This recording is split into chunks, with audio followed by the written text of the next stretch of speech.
அப்படியெல்லாம் அவ மேல ஒரு ஆசையா? சரி.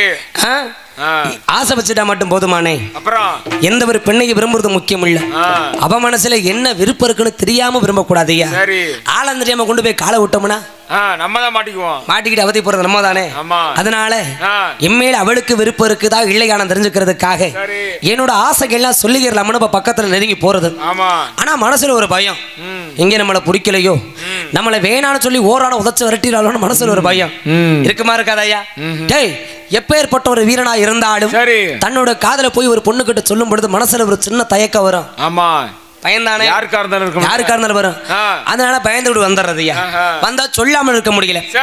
எப்படா அப்ப கிட்ட சொல்றதுன்னு பாக்கையில அப்ப தாயா எப்ப முத்தி வந்துச்சு எனக்கு. எப்படி சாமி வாக்கிற வேலை நமக்கு வேணாம்டா. விறுவிறுன்னு போனே கர்ப்ப காட்டுக்குள்ள கஞ்சாவையும் கள்ளு சாரகத்தையும் வாங்கி கலந்து கொடுச்சையா. சரி, அப்பவே குடியாரன் ஆயிட்ட. என்னன்னு தெரியும்